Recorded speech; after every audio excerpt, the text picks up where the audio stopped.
Good evening, ladies and gentlemen, and welcome to another exciting Vobie One-Eyed Kenobi Showbie with me, Richard Vobes, on a Wednesday night. It's the 7th of May, 2021. Did you vote? Did you get your little X in the box? Did you spoil the paper? Did you forget? Could you be asked? Did it make any difference? Well, we got that out the way, haven't we? The lovely Julia will be joining me a little bit later on this evening. She is running a little bit late.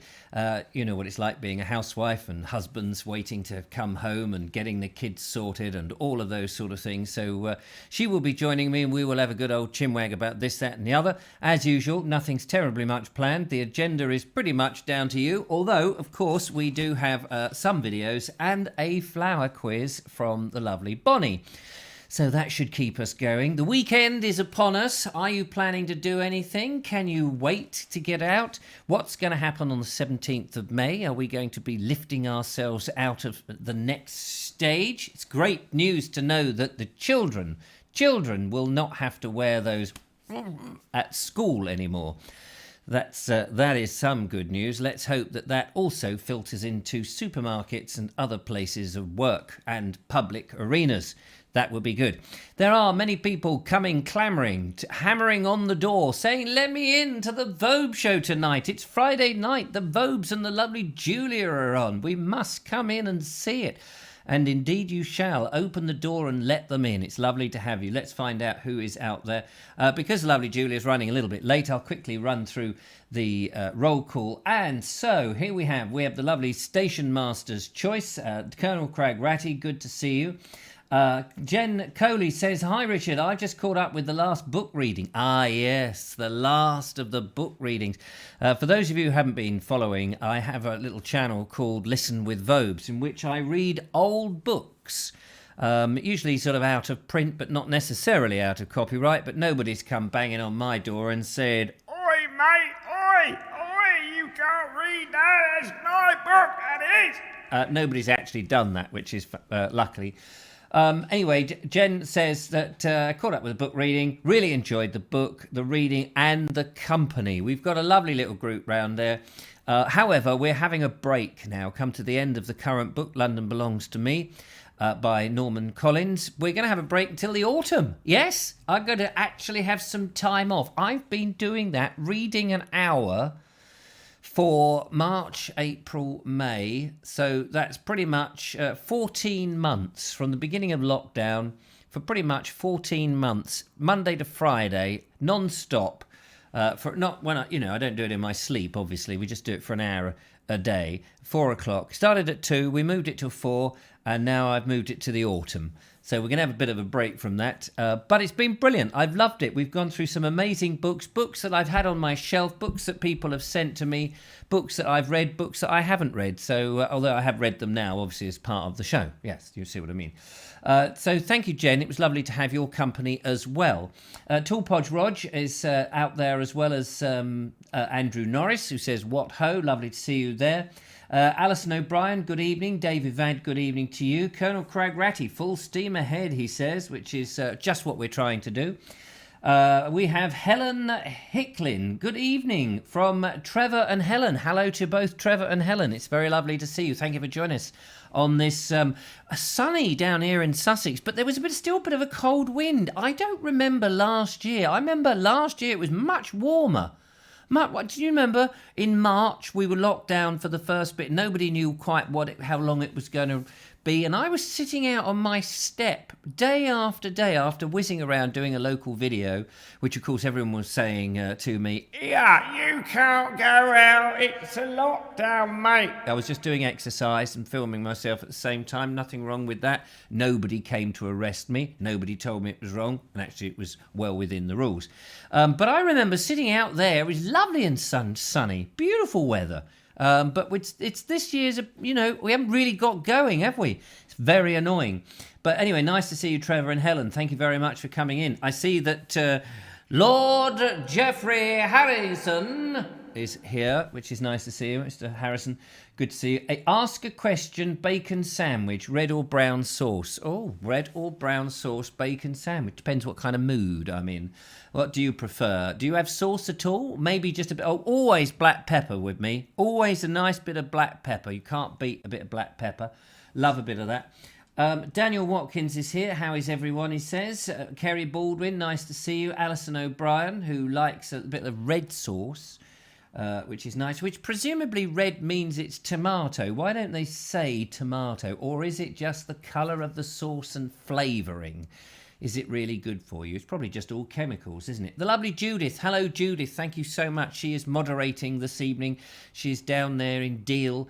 And actually, the lovely Julia and I do hope to get down to see you in Deal at some point. Come and visit your lovely place where you go and do your Vangelis, don't you? You know what I mean?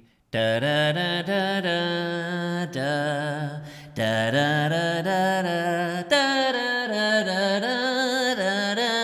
da da, like the running, like the Marathon Man. Remember the film The Marathon Man? Is it safe? Is it safe? Yeah, it's very safe. Yes, no, it's safe. It's very, I don't know what it is, but it's safe. It's bloody safe. It's never been safer. In fact, if it was more safer, we wouldn't know where it is. In fact, I don't even know where it is. Where is it? Where is it? I don't know. Is it safe? No, it's not a safe. I'm not a safe cracker. What do you think I am? Is it safe? Did you not read the script? It only says, is it safe once? Just once. You got a stutter or something? Is it? No, it isn't. Thank you. Is it safe? Yes, it's safe. It's safe. It's so safe. I don't know what to do with it. Actually, the safe has been blown up. It's not safe anymore. It was a good film, though. That was a particularly interesting scene that anybody who doesn't like going to the dentist will immediately... Everyone can identify with that. Can they not? Anyway, Anna Jones is also out there. Kerry Baldwin, I've already said, I think. Sean Ford, nice to see you, sir. Zom Coco, good to see you as well. Dave Van, I think I've said. Paul George says, I like the new studio. Thank you very much. I don't know whether it's done or not done. It's done for now. I want to go the other side, ladies and gentlemen. I want to go to the other side. Is there anybody there? Anybody? One rap for yes, two raps for no. Oh, nobody there. I want to go on the other side. You see on the other side, look, if I've got my super duper Nigel Cooper, here it is, Super Trooper. If I go bing, you'll see, there's my eye. Is that my real eye or my fake eye? That's my real eye.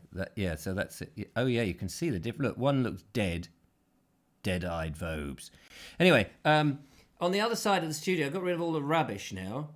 And there's some rubbish there, of course. Straighten up the thing, pan down. And you can see. But I'm going to turn that bit of the studio... Oh, hello. We didn't want to start the show again, did we? Hello, and welcome to another exciting one-eyed, nosy pose... What?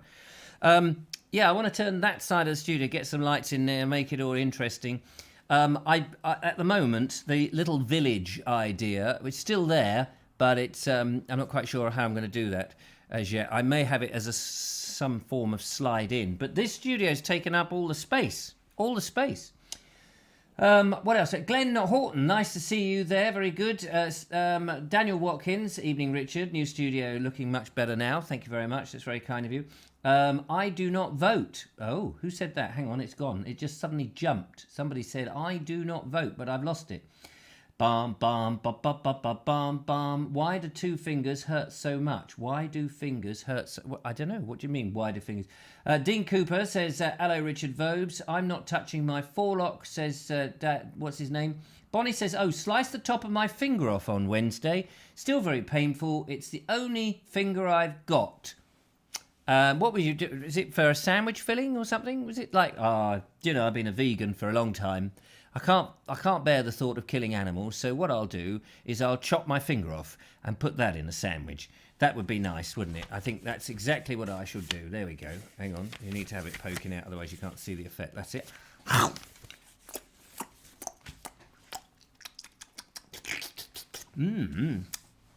Those fingernails, not so good. Somebody said I don't vote, and I was just curious about who that was, but I've lost the... hopefully we'll be moving soon, says Mark's Adventures. I've lost it. It jumped. Do you know, it just jumped. The whole thing jumped. Somebody said I don't vote. And, oh, yes, I did. Oh, Daniel Watkins, I did not vote. Is there a reason why you didn't? Couldn't be asked? Couldn't decide who to... do you know, I did vote. I was going to spoil my ballot paper. And then I thought, well, the thing is, I voted. I felt like a traitor voting, really, because I didn't agree with any of the things. But there was an independent for one. There was 3 different things to vote for. And in the end, I couldn't work out which was which. But there was one for an independent bloke. And I thought, well, I'm for the independent people. Let them have a go. So I voted for him. I don't know what he was standing for. No idea. Could have been Raving Loony for all I know. Imagine that, a Raving Loony party. Can you imagine? That would be mad, wouldn't it? That'd be very, I don't know, 70s. Anyway, the others, I had to vote for one of the 3. And it was really... what could you do? I had to vote for a party that basically was likely to do something. One of them is obviously... and the other one was pretty... and the other one is full of... yeah, save the planet lot. Anyway, so I did vote. Because I thought, actually, we have got the vote. We should actually do it. I think to not vote at all is probably... not really a good... because you can't say anything then, can you? If you don't actually vote at all, you can't moan. And if there's one thing I like to do, especially in the Naked Englishman podcast that I do each day, nakedenglishman.co.uk, in case you don't know where it is, I do like a good moan. And those listeners who listen to it will know how much I moan, how much I rant, and how much I rave. Anyway, Mark Burgess is out there. Hello. Did he say Wednesday? Who said Wednesday? Did I say Wednesday? It's Friday. I beg your pardon.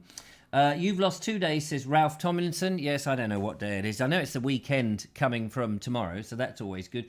Hello to you, Ralph. Nice to see you. Nigel Sadler says, hello. Have I missed a few people? Probably, but you know what it's like. Nice to see Anna Jones there. Elaine Whitlock. I'm here, Richard. I'm here. Don't forget me. Don't forget me. I want to be stand up and counted. All right, then. 1. Thank you. Sean Ford, I've already said. Paul Cockrell, hello to you. Nice to see you. Evening all. Wilf Meyer. We've got a video from Wilf Meyer. We got some crazy raccoons from Wilf Meyer, let me tell you. Mark Burgess, I've already said. Ernie Sammett. He says, evening to you, Ernie. Got your second email. And by the way, those dates are fine. I'll email you about it. But yes, please, book me in, Dano. I said that to the lovely Julia, who will be here very shortly. I said the other day, a couple of days ago, I said, oh, book him, Dano. She looked at me very vaguely. I said, no, book him, Dano. And she still didn't quite understand what I meant. And I said, it's the tagline, isn't it? It's the end line that Steve McGarrett says in Hawaii Five-0 at the end. Da, da, da, da, da, da. Yeah, he says, okay, book him, Dano. And, we all wait for that moment. And if ever they were running a show where, they needed a cut to the end or there wasn't much of a story, the scriptwriter was on holiday and they didn't really have much of a case, they would just, they would have it very, very quick and just go, oh, it's only 5 minutes into the show, but never mind. Book him, Dano. And that would be it. It was great fun. Loved all that. You don't get that now, do you? Especially if you don't have a television. That's probably why. Bonnie says hello to everybody. Steve Donovan, hello to you from Midhurst. Lovely, lovely Midhurst. We do like Midhurst. I haven't been to Midhurst for a while, actually. Ford Nut likes a bit of brown sauce, which is always handy. Let's just scrolly down a little bit. Mike Stevens, hello to you. Nice to see you there, Mike. Haven't had a video from you for a while. Are you still in the old videoing business? Brainwashed Chris, he says, yes, start it again and say it's Friday. Oh, it's just because I made a complete nutter. Cock up! which you shouldn't say in the family show. Rammy Boo is out there. Hello to Rammy Boo. Nice to see you. I'm scouring in case I'd missed anyone. Joanna Jones. Nice to see Joanna Jones. And Sean James Cameron. I'm more of a Waltons fan, he is. Oh, the Waltons fan. Do do do do do do do do do do do do do. Very close, isn't it? Have you noticed that? The phraseology of the music, just the rhythm is slightly different and the notes in different order, but do do do do do do do do do do. I've lost the tune now. You see, it's very similar. Anyway, never mind all that. Ronnie Raisin. It's the opposite. If you vote, you have given consent. Oh, that's an interesting point of view, and must accept the result if your candidate loses. That's an interesting observation. I quite like that, actually. Yeah, you see, the Vobes can be influenced by his audience. He's not just stuck in the mud, as many people think. If you don't vote, yes, I suppose, yes. I feel like you should vote because it's a power, isn't it? But I also think that if you spoil the ballot paper, that's also a power that you have. But having never been one of those people that looks at the ballot, it's not like they can go, oh, that Vobes, he wasn't very happy, so we'll change it. It's just you're anonymous, somebody's made a thing, and it's almost as if, well, what... You know, if I was somebody counting them, went, oh, look, what's a bloody nuisance lady? Oh, look, another bloody one. Oh, for goodness sake, these people, they make the effort to come in here and they can't get it right. What are they, stupid? You know how politicians just look down at people and just assume we're all stupid? They all do it. They all think that we're stupid, absolutely stupid. And of course, you know, one of them is. But I try my best. I do my best. I might be stupid. Are we allowed to say stupid? I did watch, by the way, on Wednesday's show, I think we were talking about, was it Wednesday's show?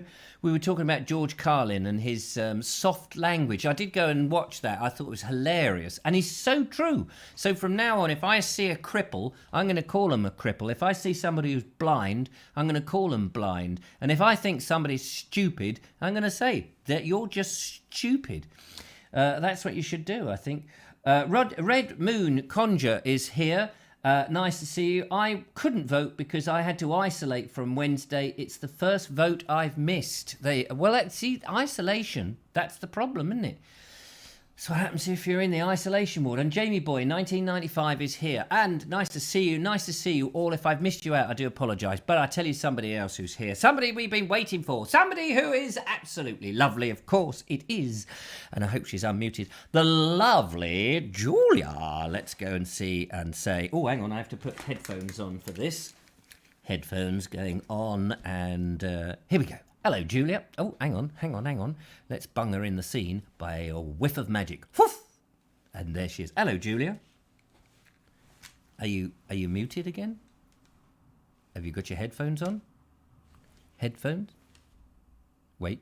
She hasn't... yeah, that's it. Headphones. Give her 5 minutes. Well, she's sorting out various things. It's all very technical. We'll come back to her when she's ready. I don't know why. I don't know why we'll come back to her, but have you lost your headphones, lovely Julia? She's got her headphones, but can she hear me? I can't hear her. She's not muted. You can hear me. It says she can hear me, but there we are. Right, what else have we got? Jamie Boy, hello. Steve Donovan says hello. And Joanna Jones, hello to the lovely Julia. And Julia's just sorting that out in technical land. Meanwhile, somebody who doesn't manage to watch the show live, I just want to say hello because we've seen a couple of his videos over the last few months, and that is Rupert Utley. Rupert Utley's down there. I think he's in China, and he sent us that lovely, charming video of all the Chinese animals and the Chinese reserve. And you have to be very careful because some of that china is quite fragile, especially the bone china. We didn't see any of the bones, though. Any of the bones that they used to make china. But anyway, he's been sending me this book. And it's arrived. It's arrived. So I think there may be another version on its way because he got frustrated because one of them got lost in transit. Then he sent another one. I've got a sneaky feeling this is the first one. So he said, if two arrive, give the other one to the lovely Julia. Now, if lovely Julia, are you not wearing your headphones? Are you there? Do you want to do a thumbs up? Are you ready? Oh, I can see it. So anyway, Rupert, got your book. It's not your book. No, it's my book now. Thank you. And I'm going to read it. It's The Wood by Christopher Dobson. And it says here, this is the story of a year in the life of a Sussex wood which has seen Romans, Normans and German bomber. It is now rich in animal life, plants and dog walkers, and will be bulldozed down when they put the A27... What? Oh, no, it doesn't say that bit. So thank you very much. If anyone's read it, let me know and tell me what you think. Let's go and say hello to the lovely Julia and see if it's all working. Hello, lovely Julia. Can you hear me now? Yes, can hear you now. Okay, so I don't need the headset, which is what I didn't think I did. What about the microphone, though? Because the microphone's on the headset.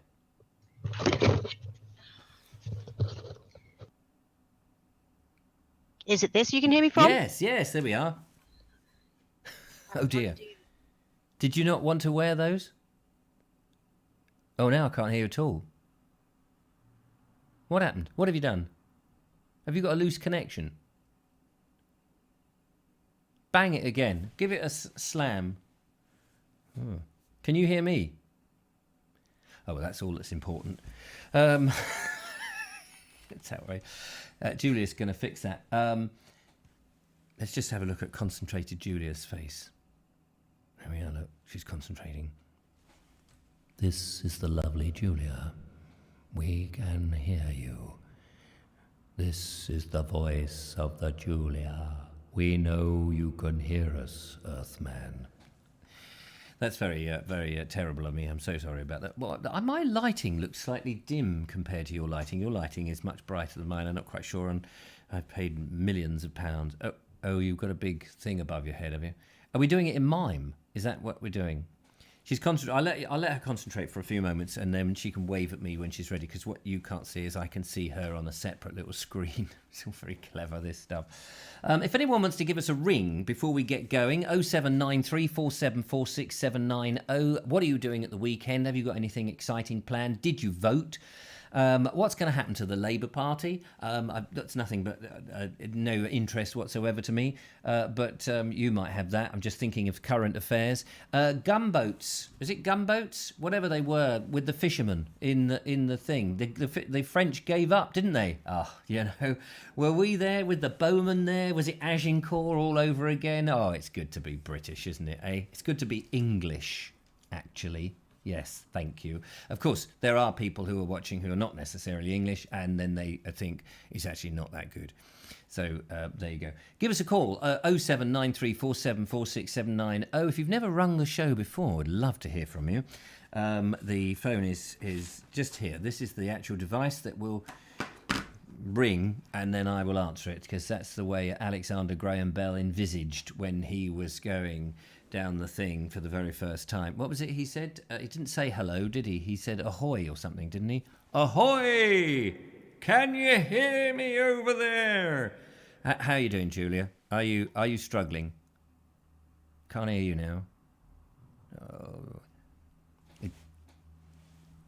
She's working on it. She's working on it. This is poor old Julia. It's frustrating, isn't it? Yeah. You can't even share the screen so that we can look and see. No, that's a shame. Okay, panic not. Let's have a look.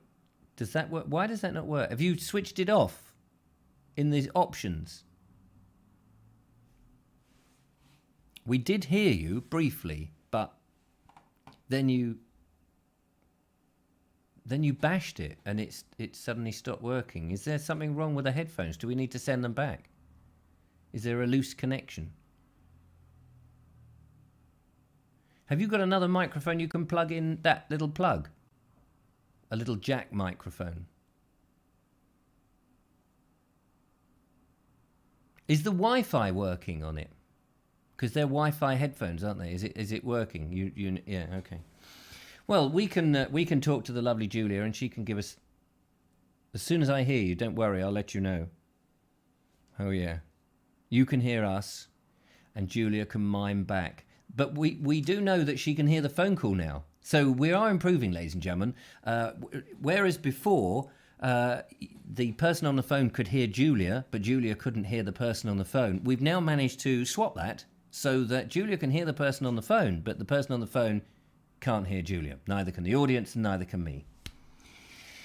Oh, this is and it's live. It's live broadcast, whatever it is. Brainwash Chris says gunboats the night before an election. Yeah, that's the way to get people to vote, isn't it? Audrey Forbes Hamilton says this is the voice of the Mistrons. Exactly. Turn it off and turn it on again. How about now? Oh yeah, there we go. Yeah, I did that. Turned it off, turned it on again. Should have done that. So annoying. Should have done that earlier, lovely Julia. Yeah, well, you shouldn't have asked me to smack the microphone. Yeah, but anyway, it's great. They look great. You look great in them. So Yeah. You can always tell they're working because the lights light up. Oh right.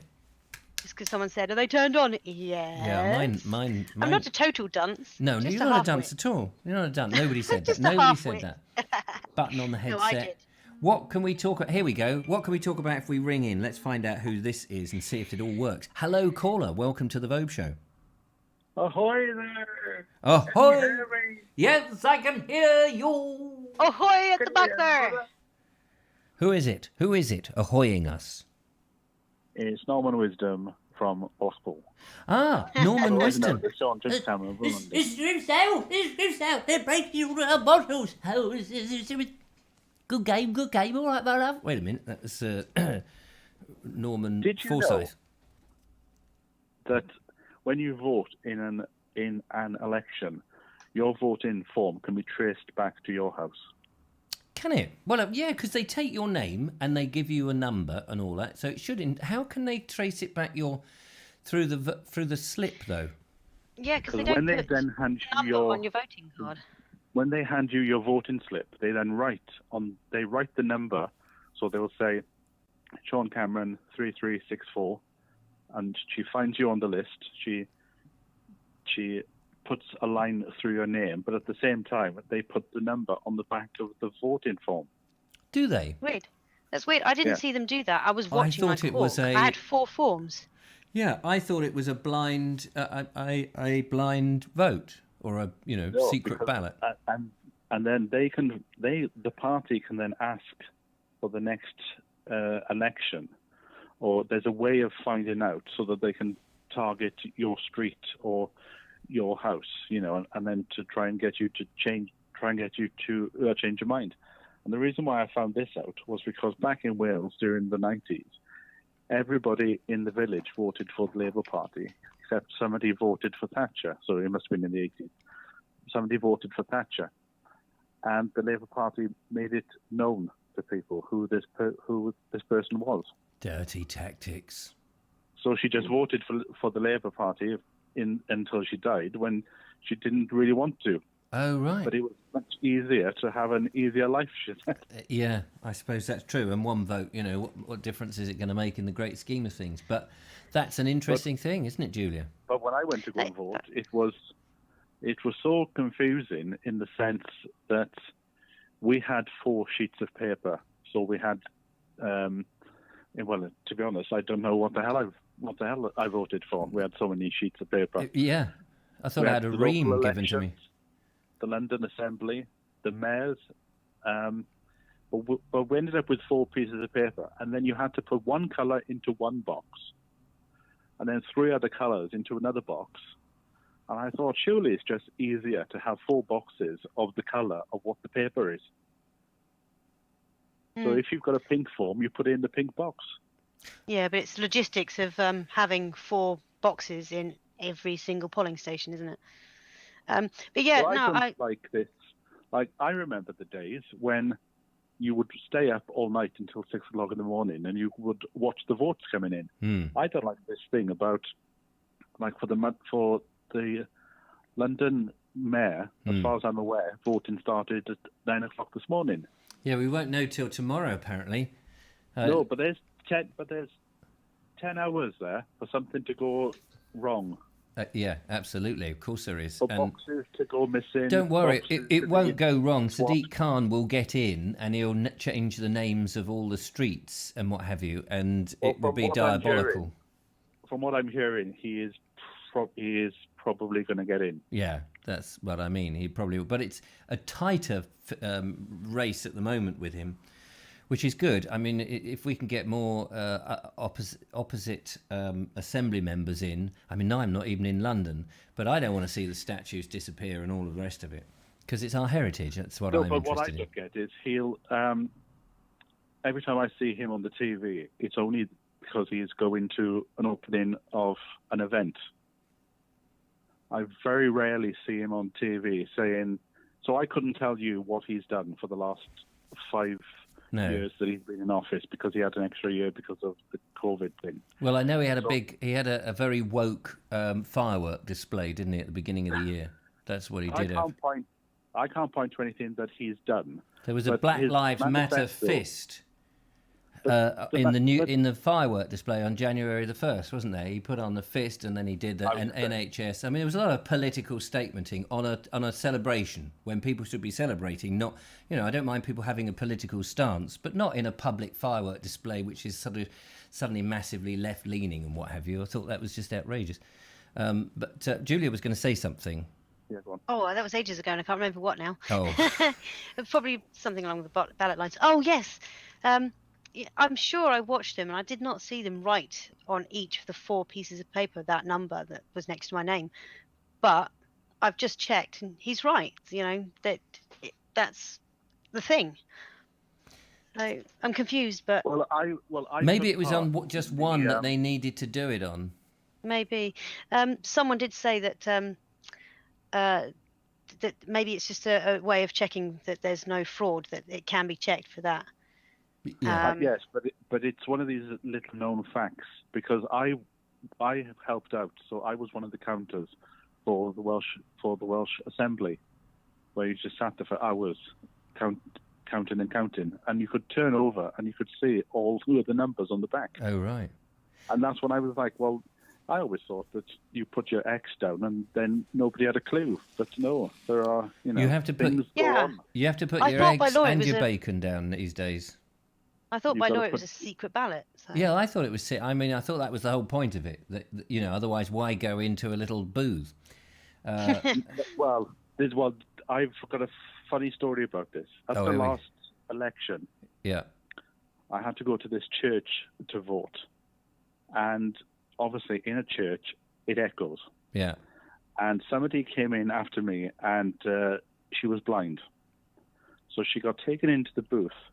And the woman said, who do you want to vote for? And I'll put the X down. And she said, oh, put me down for the UKIP party. We need to get these bloody immigrants out. And I still think to this day, I wonder if she actually did. If she did what? Write that down? Yeah, whether she actually put the cross by where the woman wanted to put the cross. Well, it would have been interesting if the woman was an immigrant who'd taken her in. Yeah. I thought that's what you were going to say. You were going to turn around and say, well, actually, the woman that took her in was from Somalia. And then we would have had a good...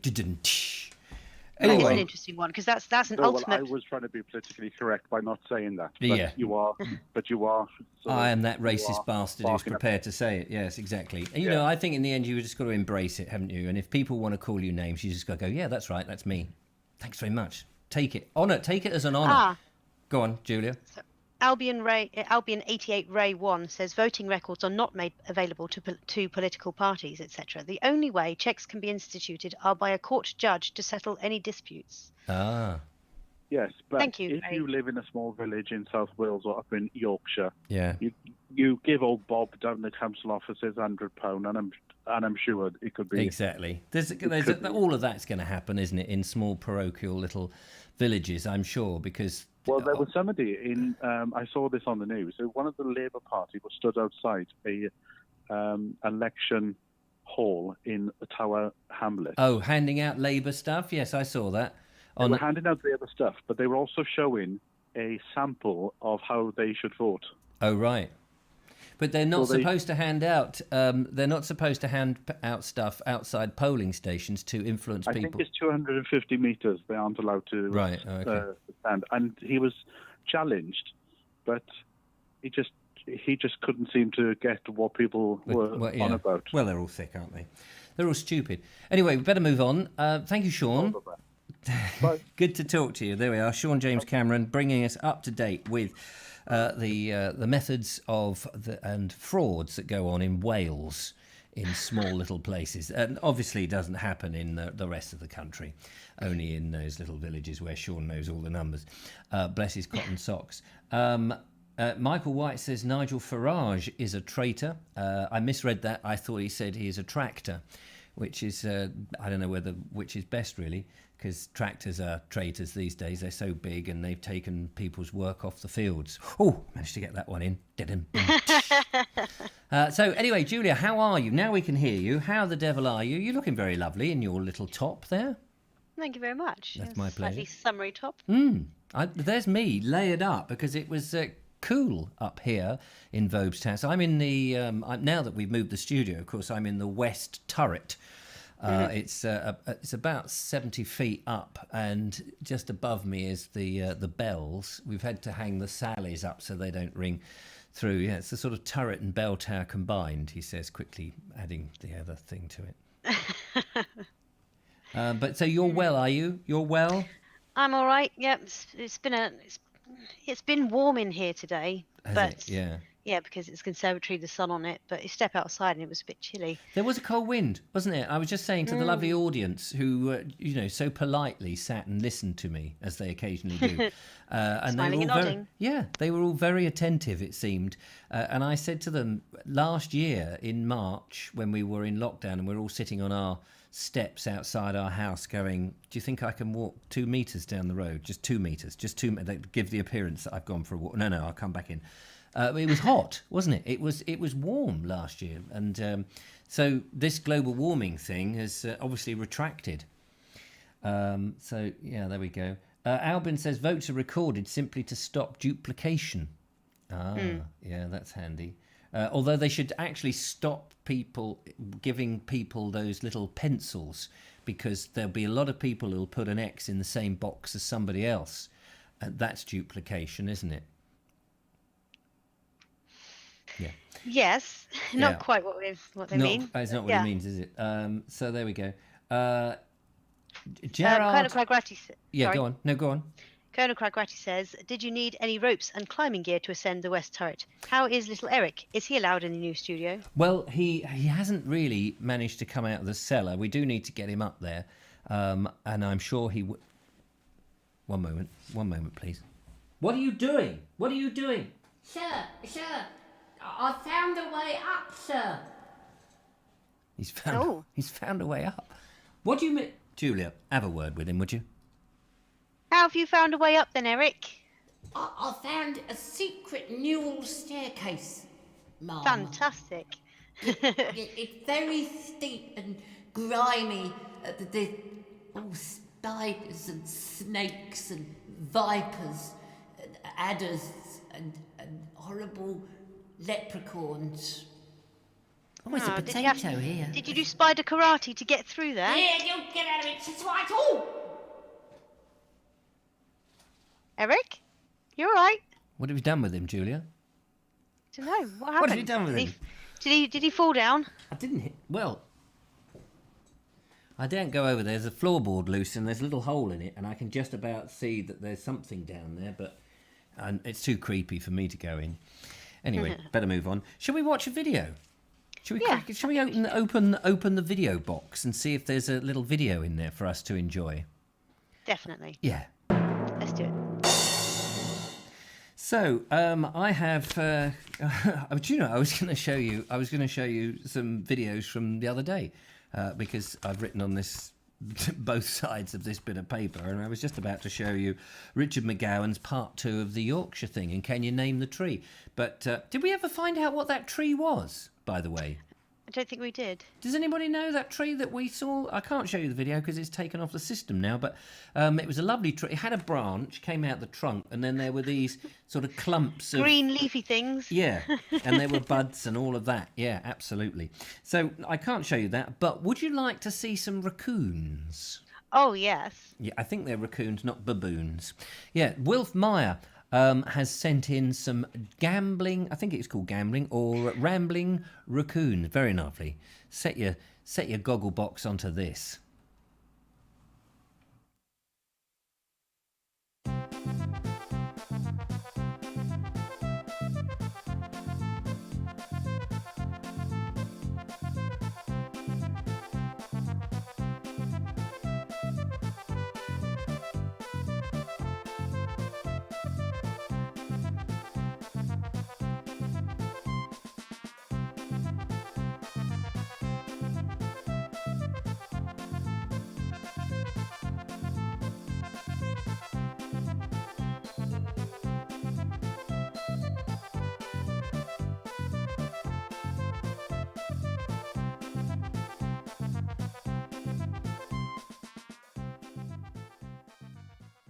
I like raccoons. They're like burglars, aren't they? Only they're a bit more playful because they got the mask on, and then they just need a mask. That's it. They just need that bag of swag, and then they would be all right. They would be So cute, but such mischievous little things. Yeah. I suppose they're like squirrels, grown-up squirrels, big squirrels, oversized cats. They're animal. They're sort of things with fur on, aren't they? Yeah, but with more of a fox's mischievousness, I think. Ah, there we go. Fox's mischievousness. Marvellous. Marvellous. Marvellous. Thank you so much, Will, for sending that in. And it's interesting when you see animals in somebody else's country that you don't see in your own country, because it's hard to imagine those in this country. And if we did have them in this country, you can bet your bottom dollar somebody would put a collar on them and stick a lead on them and take them for walks in the park. Little raccoon. Come on, raccoon. I used to have a raccoon. I used to have Rocky the raccoon in the entertainment game. Everything all right? No, Jojo's loose in the kitchen. Uh-oh. I don't know where. Do you want to see to him? Don't know where the baby daddy is. Ah. I'll let you go and... Yeah, bear with me. Yeah, no worries. So in the entertainment game, there was this little raccoon thing that you could buy, and it had a spring in it so that you could make it leap up all over you. I mean, it was a very simple illusion, but all the magicians had it, little Rocky Raccoon. And I used to have one. I don't know if it's still there. It's probably moulded away. And it has a little head, and you can make it spring its head. And it does look real, and the kids, of course, believe it's real, and all the little kiddies come over, the 45-year-old kiddies, and they come over and they go, "Is that real?" I said, "Yeah, of course it is, Rocky." When he starts chasing up here, and you grab him back, and "What are you going? Come back." Oh, he's just down there. Comes out. Not a ferret. You don't really put it down your trousers. But it's like their little raccoon. Of course, it's nothing like the size of those raccoons. I mean, this was only this sort of size. So how you could get away with it, probably couldn't get away with it in a country that had raccoons. In a country where they didn't have raccoons, you could pretend that that's what a raccoon really looked like. Basically a bit of fur with a spring in the bottom.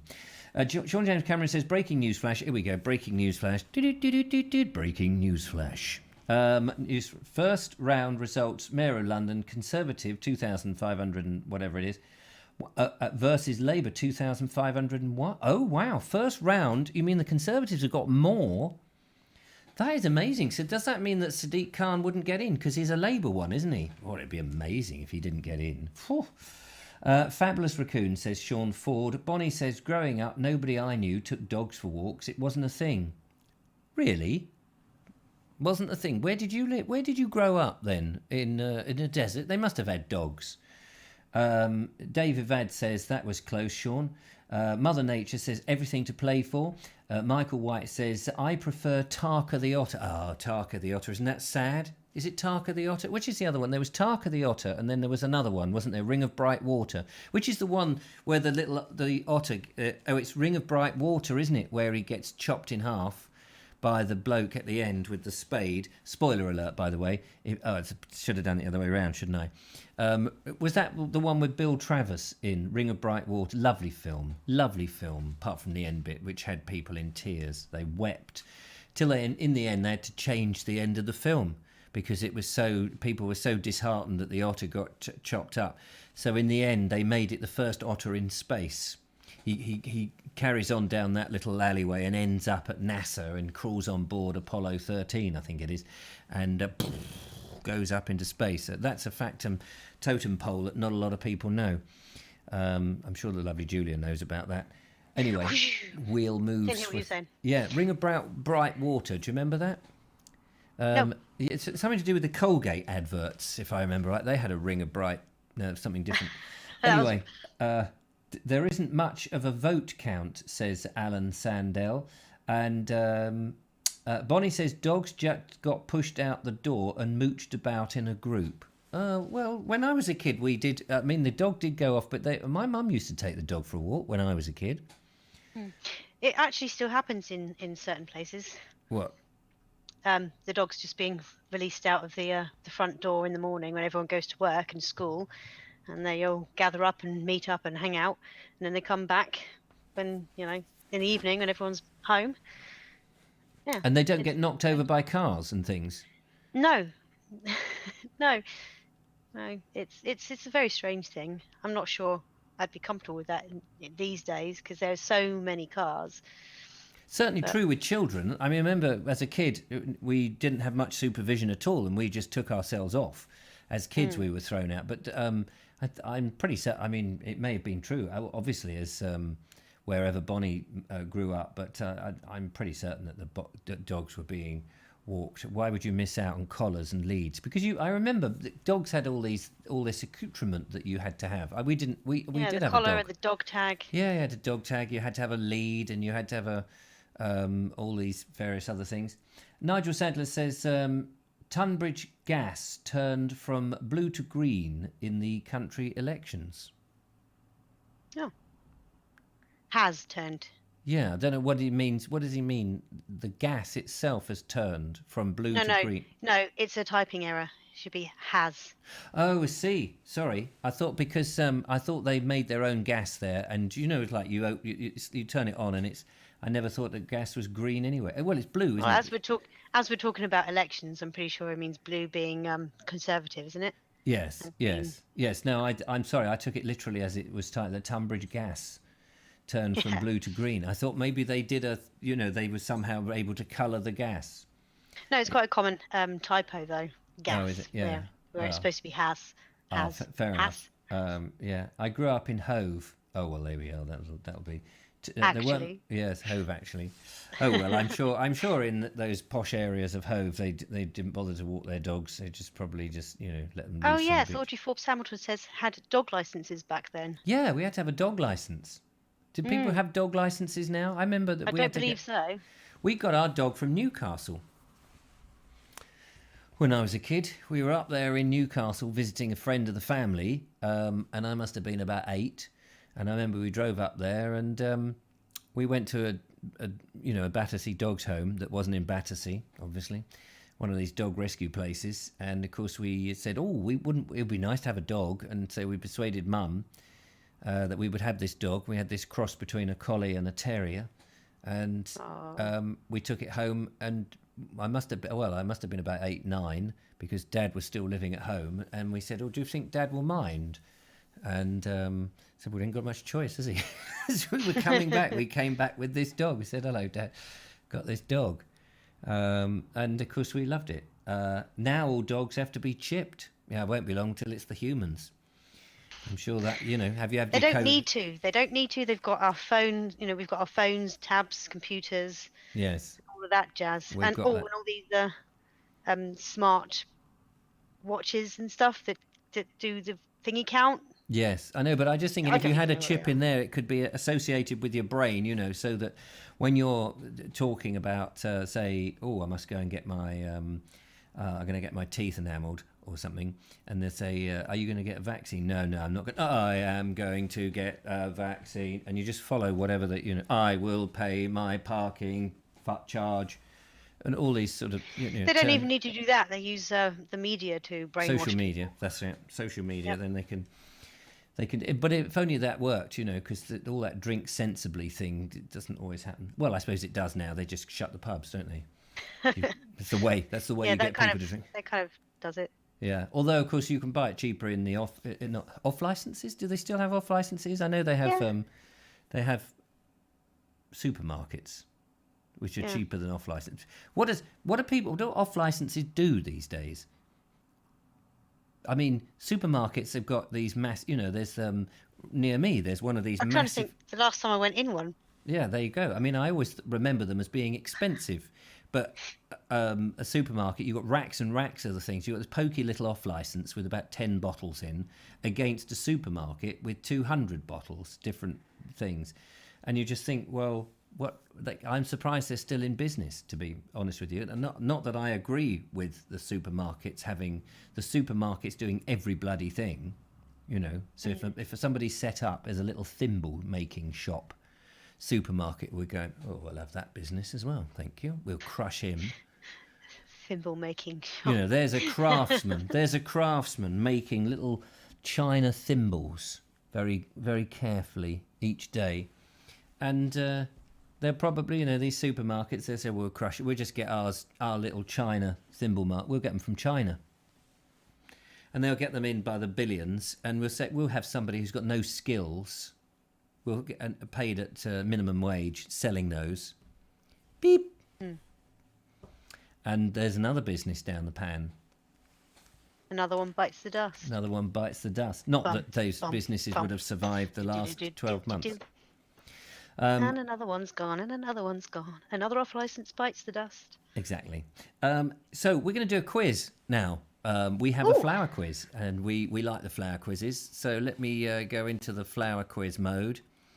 Have you got a little jingle that you can sing for the flower quiz? It's the flower quiz time. Ooh. Excellent.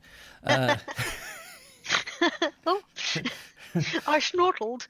You did. Right. These are from Bonnie, who's been out and about, and Bonnie hopefully will give us the answers. She says that this set is from a walk, it says here yesterday, but it was a few days ago now, on the South Downs near Fulking Escarpment. So if you happen to be one of those people, and I know there are thousands of you who know the absolute intimate nature of the Fulking Escarpment, and you know which pit is which, then you'll recognise these immediately.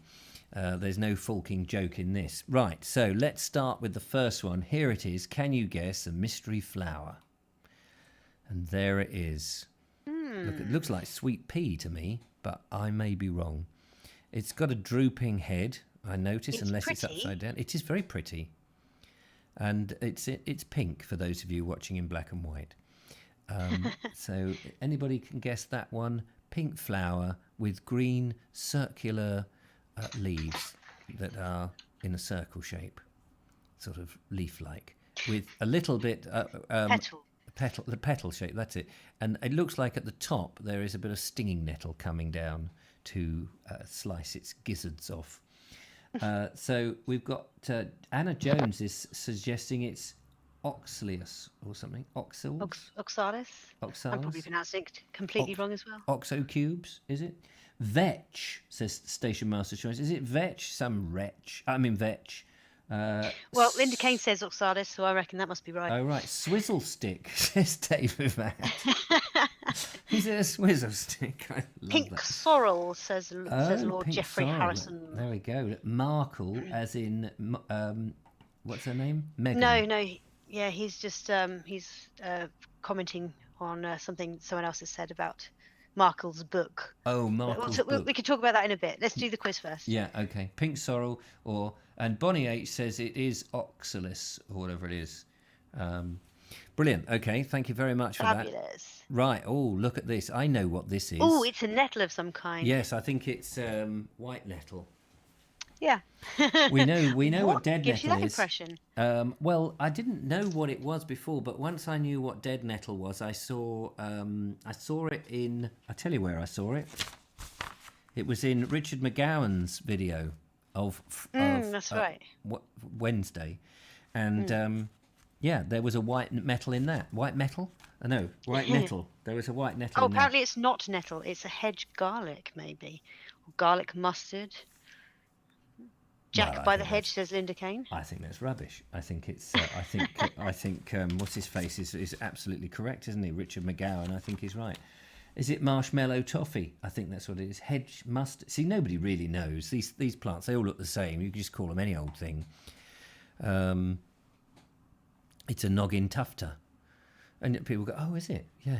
You just got to have confidence and just say the first thing that comes into your head." So, what is? Yes. What is this?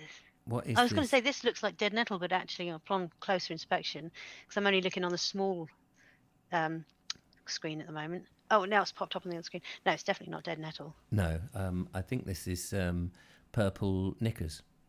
I think that's probably the colloquial name is purple Knickers. Purple bloomers. Yes, purple. And the Latin is not burdock, surely.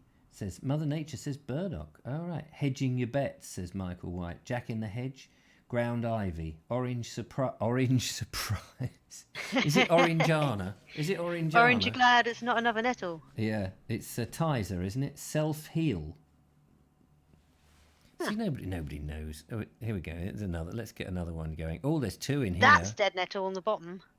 Is that one dead nettle? I think so. And I can that only see a there small is one of those. Speedwell, isn't it? That's a Speedwell looking up. It's very pretty. And I'd like to know what. Can you see my mouse? Oh, you can just about see my Yeah. mouse. There's Your a cursor. cursor. Sorry, there's a stalk here. Anyone know what that stalk is?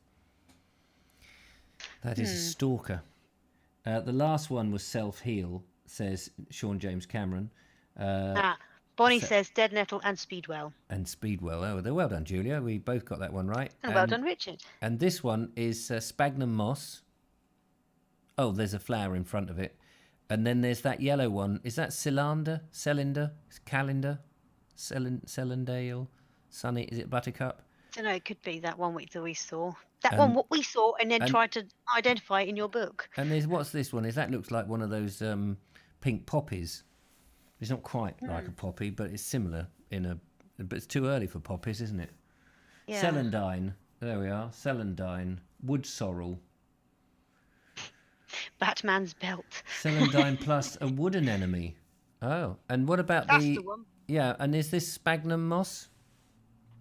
That you don't. It certainly looks like it. Is it? How do you don't pronounce it Sphagnum? Do you pronounce it No, like Sphagnum. Sphagnum, I think. Sphagnum? Is it? Sphagnum. Lord Jeffrey has looked it up. Anemone horrendous. Farcical cretin, says Dave. Yeah, that's us. That's me, isn't it? Oh, this is the near spotted, never spotted. I think it's got measles, mumps, and rubella all in one, hasn't it? This one. Looks like it. With some a bit. If actually near the bottom, it does look like there's a fern. But I don't know what the spotted thing is. It looks like Hart's tongue, but a spotted version of Hart's tongue. Oh, my darling Clementine. But I've not seen this one. These flowers. I don't know what this is. Early purple orchid, says Linda. Oh, early. Oh, yes. Is it the lesser spotted early purple or the most spotted? That must be a problem with it. Maybe the soil. Maybe it's not quite right. I No, don't know. they do come up spotted. I think that's how they? they are. Yeah, I think it's the. What happens is that many Dalmatians wee on it.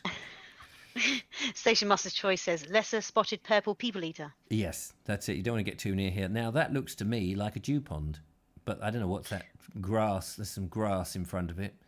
Oh look, just up there. There's an oyster catcher. But there's, I presume it's these yellow flowers here. Is this more of that celandine stuff that she was talking about? Oh, daxioxylicyline. Can't quite see it. I think Lord Jeffrey's giving us the name of a medication that he's got. King Cup, says Kerry Baldwin. Dew pond at Truly Hill. Ah, Truly Hill. Truly scrumptious. And, I was just singing that tune in my head when you said that. And here we go. This is on its side for some reason, but it is a yellow plant, which we tried to look this up the other day, didn't we? We didn't have any luck with it. Yeah. These ones look like oversized buttercups, but not so shiny. Yeah, no, but it's these funny little tentacles in the middle that give it away. What are they called? Stamens? Pansy trans poppy. What? Pansy trans poppy. Marsh marigolds. Ah. Well, there you go. Who would have known? Thank you Very very much, pretty. Bonnie, for that. We're all clueless, really, aren't we? But mare blobs. That's what they are, mare blobs. Fantastic. So if you've got a little quiz of photos you want to send us, then go about your house, find something unusual, take a big photograph of it and send it in, see if we can work out what it is. We don't want pictures of your fridge. But actually, pictures of people's front doors, I've always thought that would be quite interesting. I think you can tell something about somebody from their front door, but you wouldn't necessarily be able to, pick their house out and all suddenly descend on it. But I'm imagining from the fireplace that we've seen of Audrey Forbes Hamilton that her front door is probably quite palatial. It's probably studded with a great big handle that's got a face on it, like What, a Marley. medieval one? Yeah, I reckon.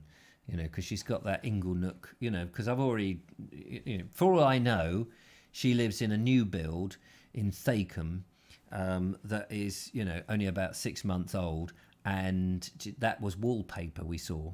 A wallpaper of an England. Very effective one. Very effective. Yeah, that's probably what it is. You never know.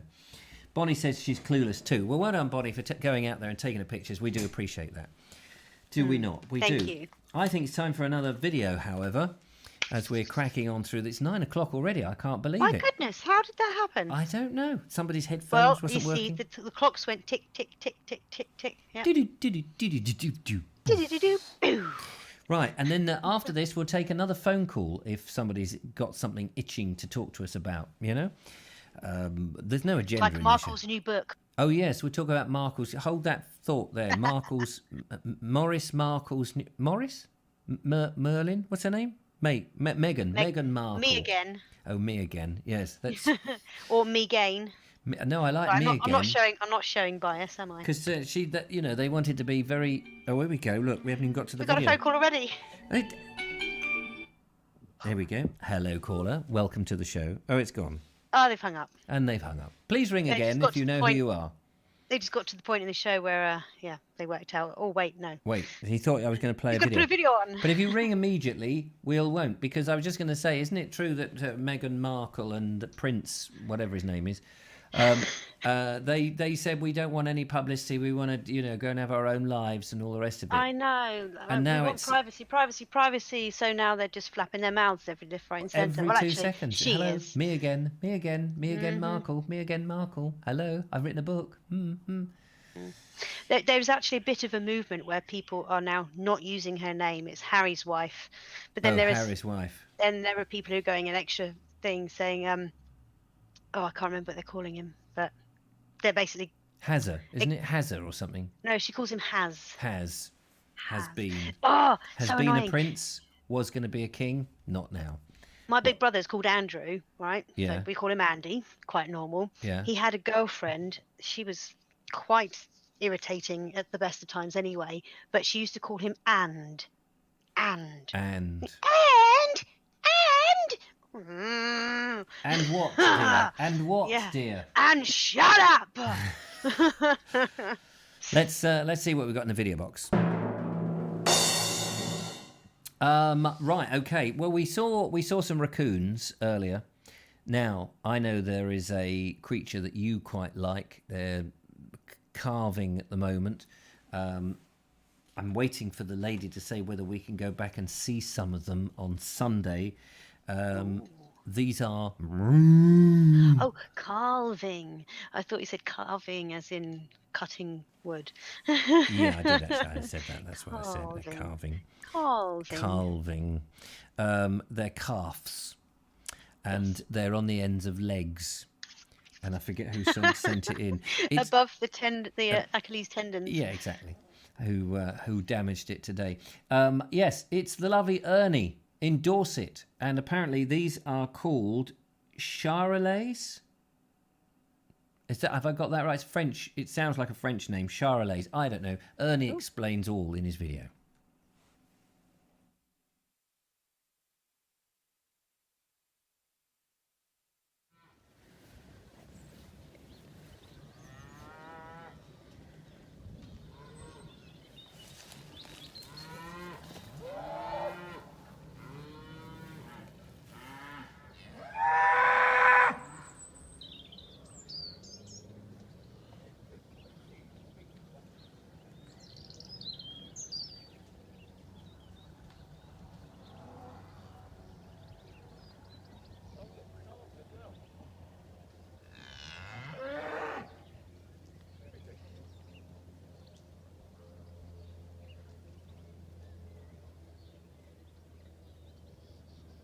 Look at that. Just look at that grass.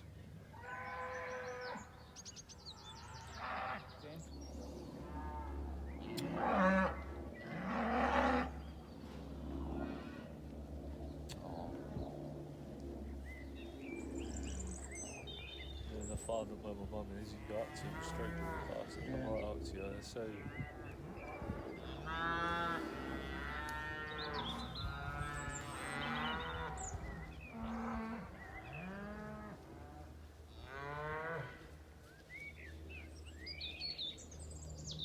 No, look at them go. Isn't that lovely? How beautiful are they? The babies. That Dorset grass, though, is gorgeous, isn't it? It's so rich.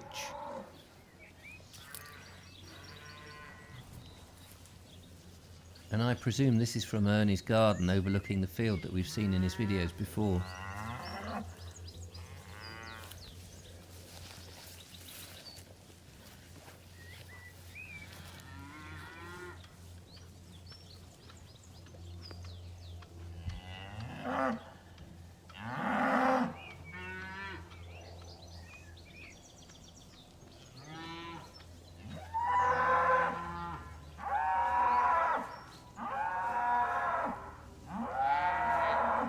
Their faces are so full of character, aren't they? Yeah, I was just thinking the Sunday roast. Lovely. I'll give him a few years yet, Richard.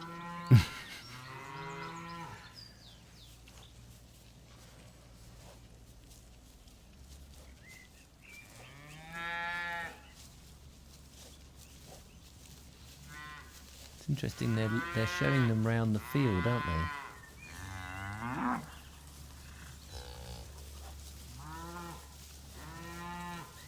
It looks like this field hasn't been used for a while. No, it's been, I guess, specially left to grow. Oh, sorry. Been resting. Yeah, so that they would have this premium food. Is it just dandelions and dandelion clocks that we see there? And buttercups, are they buttercups? Maybe. Or is that more celandine? Oh, look, look. Hello, Ralph.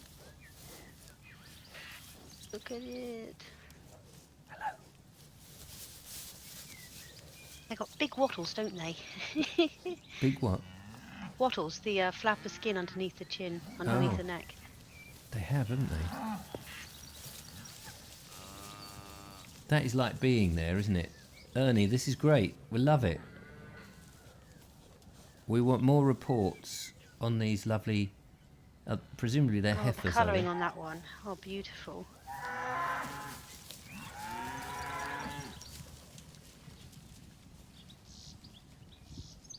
That is amazing. There you go. How about that? Superb. Thank you so much, Ernie. That was most delightful.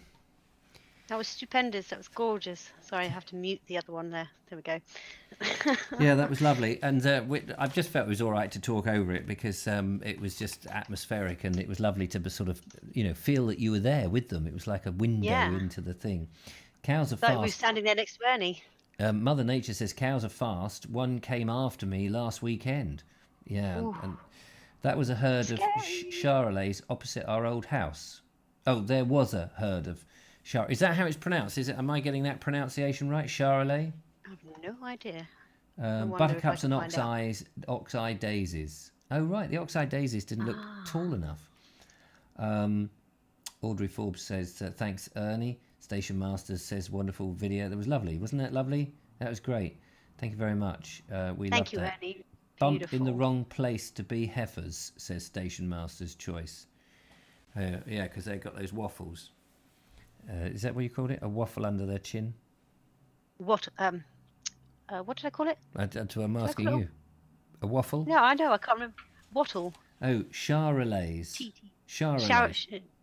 Hang on. Linda Kane's got... Charolais. Charolais. Charolais. According to this website I've just found. All right, okay, fair enough. Alison O'Brien says, I like seeing cows and other animals in fields than killed for meat. Well, I'm sure everybody, nobody wants to see them killed, do they? I mean, I will eat a steak because if we didn't eat them, we wouldn't have them in the fields. Yeah, I think it's unreasonable to expect everyone to go vegan. And even if it were to happen, it's not going to happen quickly. But I think it is perfectly reasonable to hope and wish that they would have longer, more quality life. Oh, I think the way that animals are treated is absolutely abhorrent, and I agree with you completely that we should give them much longer and be more respectful because they're giving up their life so that we can eat them. But anyway, let's not talk about that. Let's talk about Meghan Markle's book. You make it sound like they're doing it willingly. They don't volunteer. No, they don't volunteer. But of course, if we didn't have them to eat, we wouldn't have them at all. No, they would probably. Well, that land would be built on, or something else would be grown. You wouldn't have it. You know, Probably. you might have a few little cows as kept in a thing as in a museum, or a couple of people would have them as pets or something. But you wouldn't have the countryside full of cows. Those cows wouldn't have any life. They wouldn't have been born without people eating them. I mean, I think people do have to understand that, but let's not have that debate now. So tell me about Meghan Markle's book. Oh, it's called The Bench. And The Bench. I obviously haven't read it, but it's basically highlighting the bond and relationship between father and son or child. But So I think it's what is it? A novel? no, it's a children's book. Oh, it's a It's children's. promoting good relationships between your father and. But I think it's So what did they do? They very go. They hypocritical 'cause make a bench. she's estranged her own father and she's forced an estrangement between her husband and his father at a time when his father was losing his father. Oh yeah. Oh, I see. Yeah. So it's a completely Awful. inappropriate story. Did you think she wrote Absolutely. it? Has it got more Yeah. than 4 words in I it? wouldn't doubt that. Yeah, it's got more than 4 words. Oh, I thought somebody like them, they probably had it ghostwritten. The title is more than 4 words. Oh, No, the she doesn't title. I wanna- thought the title was The Bench. The Bench by Meghan, the Duchess of Sussex. She didn't really have to put "the" in there because there is only one, just Duchess of Sussex. But whatever, she had to title herself. Okay, she has the title; it's her title. She's allowed to, but it's just bad taste. It leaves a bad taste in my mouth to use It'd it. be interesting. I wonder how many sales they have. I mean, how many pages are there? I don't know. 3 pages? 4 pages? don't Is it know. like a colouring book? Here's the bench. You colour No. it in, and you put a Tall- bit. Go on, sorry. Tallpod Raj says, "Sorry, I mentioned Meghan Markle's book." Yeah. It is a bone of contention. My favourite book was The Hungry Caterpillar, says Bonnie H. It's a good one. It's a Tammy good one. says bad timing for certain. Yes, For the book, yeah. for the book. Some pigs only live for 3 months, says David Keel. Yeah, that's very sad. I refuse to eat meat from supermarkets. Well, I can't say that's absolutely true because I did have corned beef hash today, which was in a tin, so it's probably the worst type of meat you could possibly buy.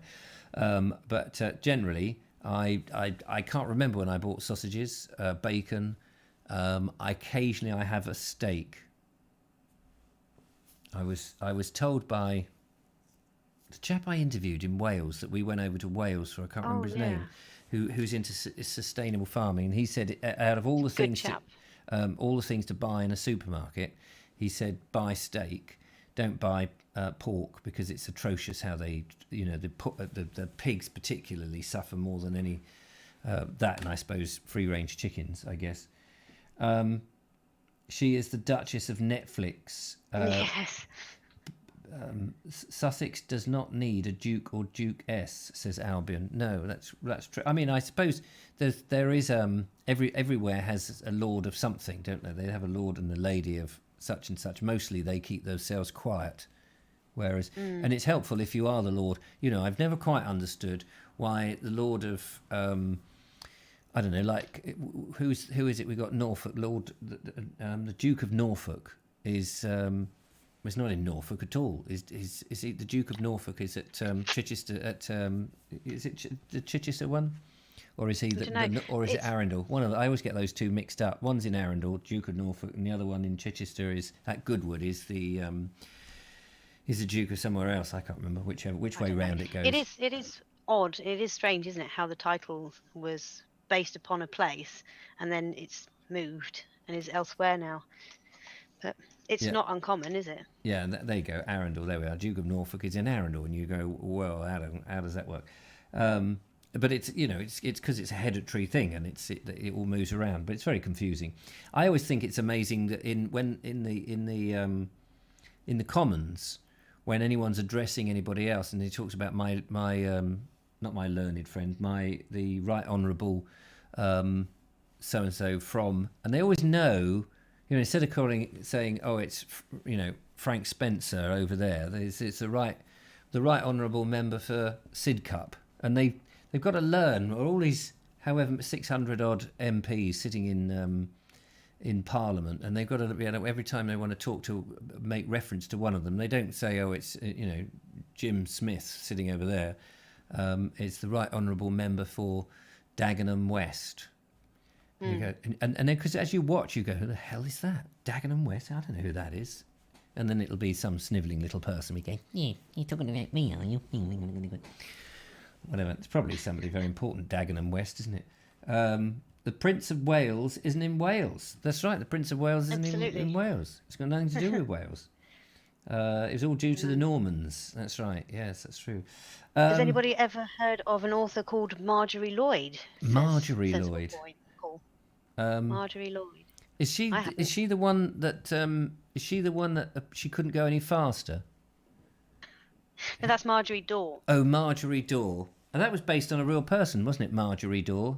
Quite Seesaw, possibly. Marjorie Daw, chop her in half on the seesaw.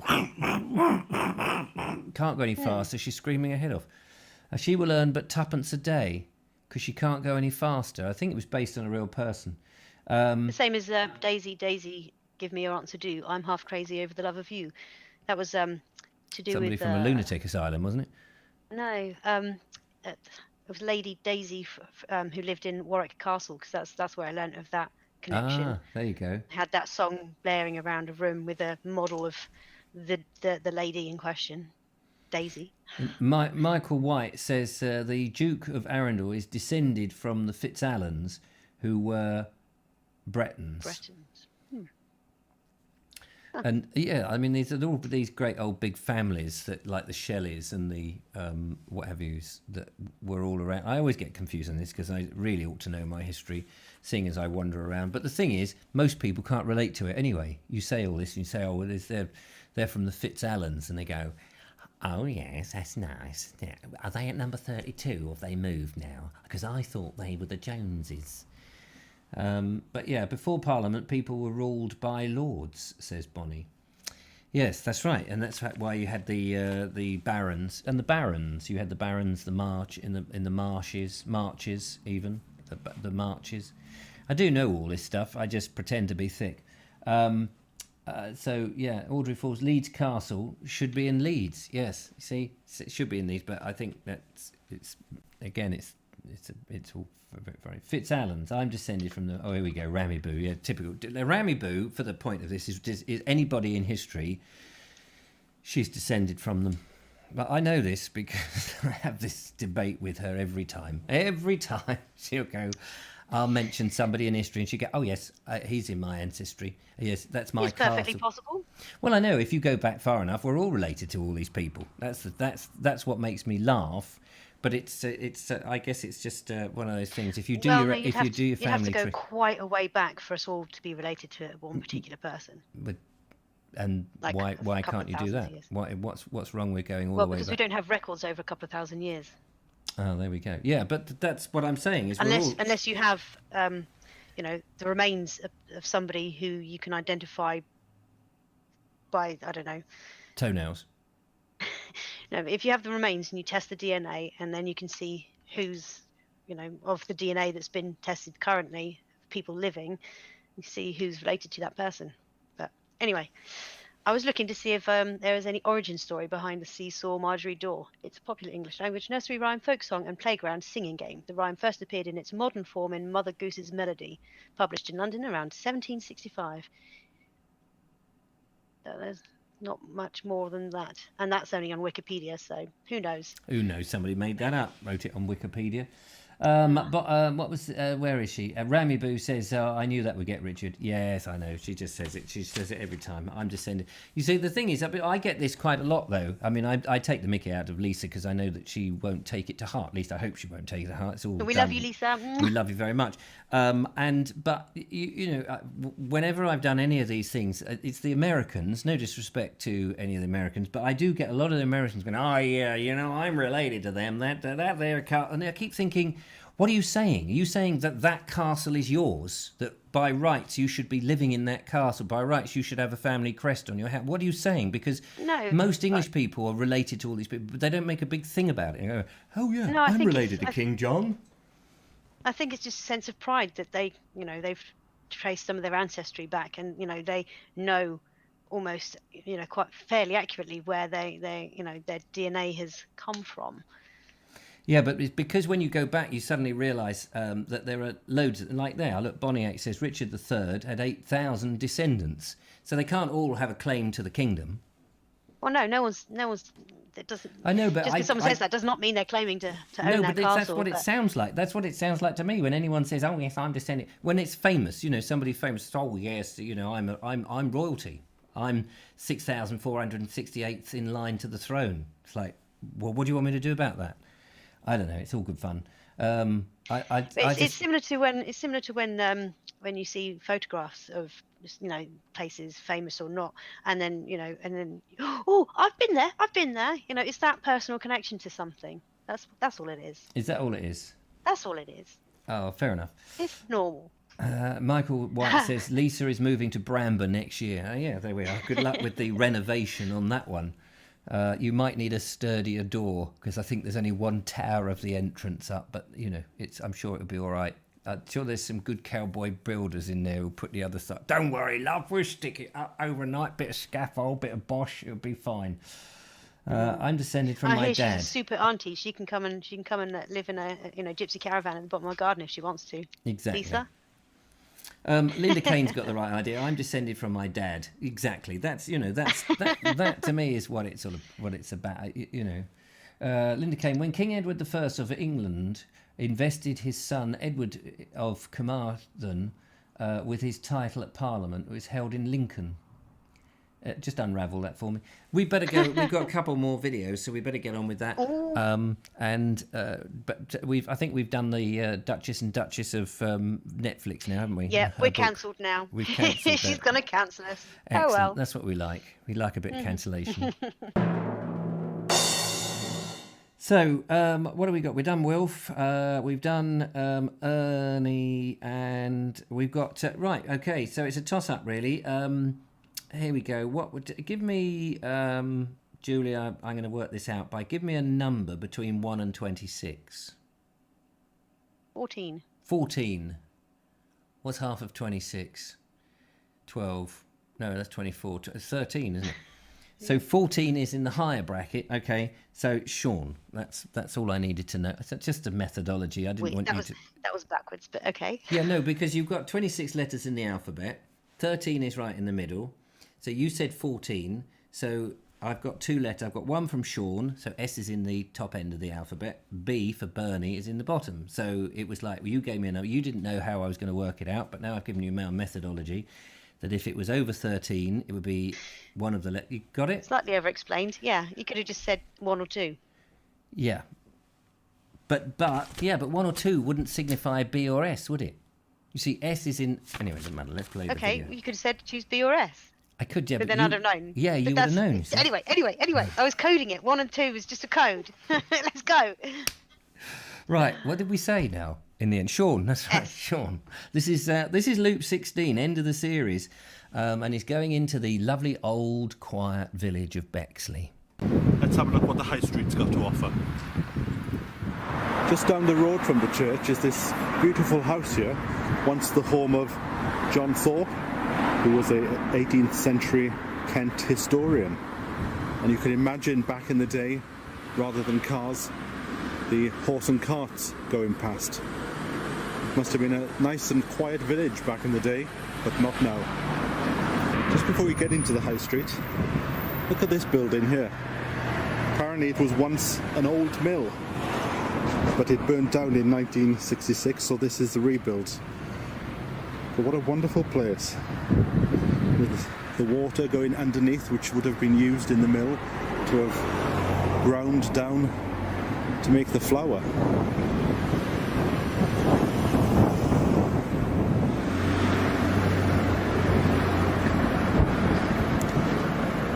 We're now getting up to the afternoon. It's getting quite busy on the road here. But here we are at the old Bexley village.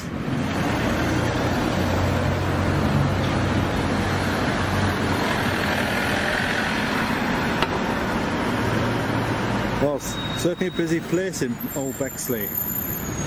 There's plenty of places to eat, and also if you fancy a pint, there's a pub.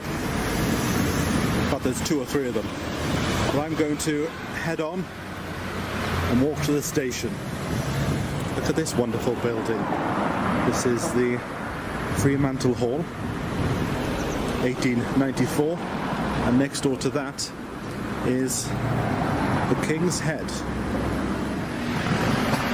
There's a hotel there if you fancied staying the night and doing section 2 on the next day.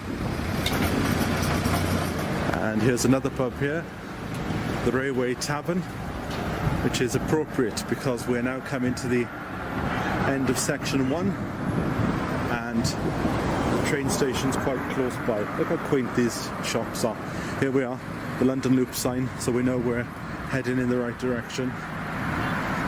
Again, plenty of places to have tea or alcohol.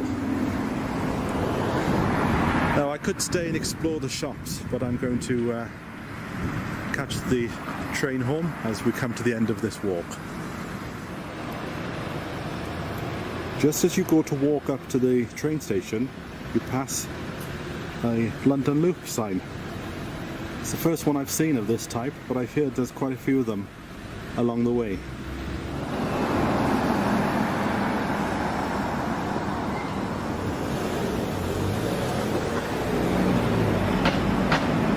That gentleman just crossing the road there in a red top recognised my book, so we just had a chat and I was talking about section 2, and I've decided to end the walk where the book does, at the end of section 1. So I will meet up with you when I'm back out on the London Loop, hopefully in a few weeks. So until then from me, bye for now. There we go. Thank you, Sean. That was lovely. A lovely little series. We're looking forward to him getting back out on the London Loop and showing us some more of that loopy stuff that he does. But when you say it's a lovely old village, I mean, it's like London suburb, isn't it? I mean, what part of village is that? I mean, I know technically it might be a village, but with all those vans and lorries and all of that sort of going by, just as Linda Kane said, drive your potty. Oh, you know, the Ringmer video, did that go out today? Yes. Yes. Because in that you mentioned that Ringmer was one of the largest villages. And actually, it then spurred me to go and look online, and I found a list of the largest villages in the UK, and Lancing, where I live, is 9th on that list. Ringmer doesn't appear on it though. Well, that's because it's probably just somebody making it up. No, I'm sure you'd have read it off. I read it off the internet, so I mean, I'm not saying that that's why I always say I'm not a historian. I don't believe anything I say in my videos. Well, I actually didn't film it in Ringmer at all. I filmed it in, I think it was Surbiton. But I loved the detail about Timothy though. Says, Yeah. You love what? Sorry.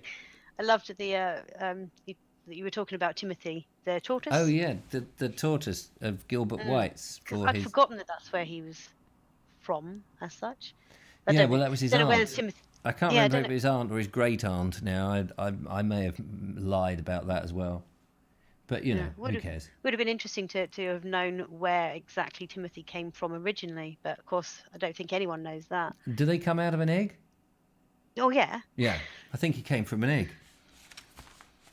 But be careful, Smiling, because nodding. Yeah, because Lisa probably is probably his descendant as well, her descendant. Hey, ease up, geezer. Ease up, geezer. I'm only joking. I'm only joking. After all, she just said she did say that if it wasn't for her doing her thingy, she wouldn't have found the Vobes.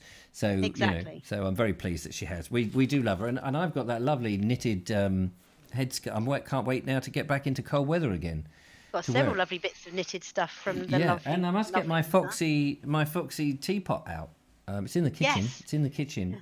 So yeah, I'm only if I take the mickey out of people, they must understand that that's a compliment. I mean, that's the British. It's a sign of affection from Richard, I'm sure. Yeah, no, that's what it is. Because mostly people take offence. And a gate. And then they pull the rug from underneath me. Anyway, Mother Nature said very interesting instead of Mother Interesting said very nature. Alan Sandell said, my grandfather grew up in Wandsworth village. I mean, this is Cranley is the largest village, says Bonnie. Everyone's claiming they've got the largest village. Cranley's not that big, though. I used to go swimming in Cranley. Used to cycle to Cranley from Horsham. It's not that far away. And also, I used to do the Cranley, the Cranley Fair years and years ago. I used to turn up with my bed of nails and do the fire eating on this tiny little bit of grass that was sort of right out of Cranley. I know Cranley quite well. Michael White. Apparently, you have a couple of emails. Oh, good. One from Lord Geoffrey Harrison and one from Sean James Cameron. Oh, yeah, right, okay. I'll have to refresh the email thing to see if it's... Oh, right. See, I don't know who this is from then. Oh, right, okay. This is old... what's his name? See what you can... Oh, why can't I make that bigger? Oh, I hate it when you can't make it bigger. Don't you? The ladies hate it too. Pictures. Here we go. What do you make of this? This is somebody's front door. Can't tell you who it is, but it's somebody's front door. What does that tell you about their house? It's got a very lovely red front door. That's what tells me about their house.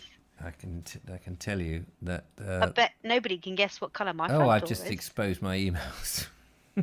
Now I've got my desktop on the show. Wait, get out of it. Yeah, that was from G Ramps. That's his front door.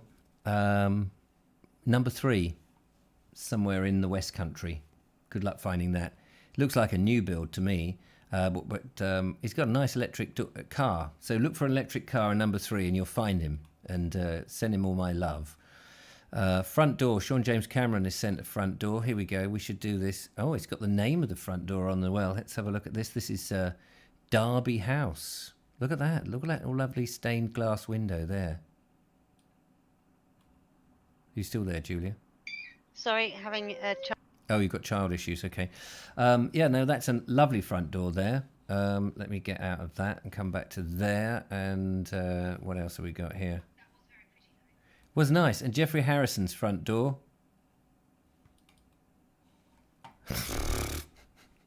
Yeah. Do I believe you? This is Geoffrey Harrison's front door. That looks like somewhere Lord Geoffrey Harrison. Yeah, Lord Geoffrey. I think that's somewhere in America, isn't it? 310. I mean, we don't have streets that long, do we? Very rarely. That's not in Eastbourne, is it? That's outrageous. Something distinctively American about it for some reason. Yeah. And Station Master's Choice, he says, I'm not a number, I'm a human being. Bonnie says, my old front door was a split stable door. That's what my back door is like, actually. My current back door is a split stable door. So, and those few people that said my front door is purple, you are absolutely wrong. I mean, correct. Yes, it is purple. A nice bit of Rennie Mackintosh, says Tool Podge Rog. Right. Not sure. I thought Rennie Mackintosh was something you had if you had indigestion. But anyway, there we go. No chance, my lord. Found it on the internet, he says. Yeah, there we go. Looks like an American doorstep. Exactly, that's what I thought. Anyway, we have one more video. So what did we do? Yes, it's Bernie. It is Bernie's time, and he's in the marsh, ladies and gentlemen. What's he doing in the marsh, you might ask? We'll find out. Let's find out. Well, it's silly o'clock in the morning again.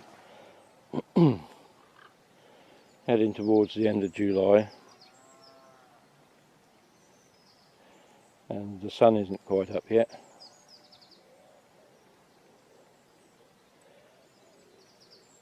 But you can hear the sounds of the countryside here. As I'm beginning this particular video at Rickney, which is probably about 3 miles inland from the coast at Pevensey Bay. And you have these daft ideas. Nowadays, after silting up and have the land having been drained, you can tell it was underwater at one time, under the sea. There are so many drainage ditches and what they call sewers now. And we've seen Pevensey Haven before, and I've come inland because this is the furthest point at which it is named Pevensey Haven. But I'm going over this bridge to start with. This is where it is joined, as you can see, if we look over the bridge a bit, there we go, by the Rickney Sewer, and here is Hurst Haven, and we'll see more of that a bit later on. But if we come to the other side of the bridge,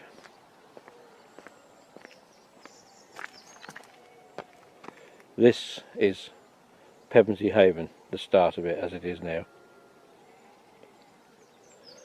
There's some flotsam and jetsam on the water. It's quite still this morning. It has that rather countryside stagnant smell about it.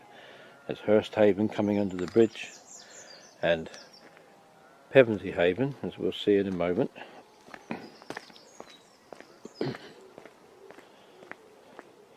Let's have a closer look. There.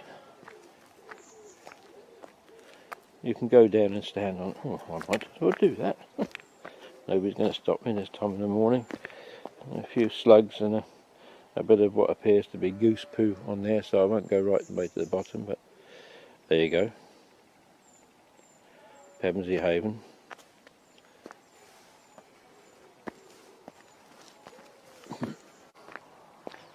And there you can see the old rickety bridge here was rebuilt in 1950. I don't know who OHCB was. I'll have to try and do some research to find that out. But on this side of the bridge, complete with its weeping tree there, that is now the Glinley Sewer, and it goes up behind Glinley Manor on what's now the main Howsham Road.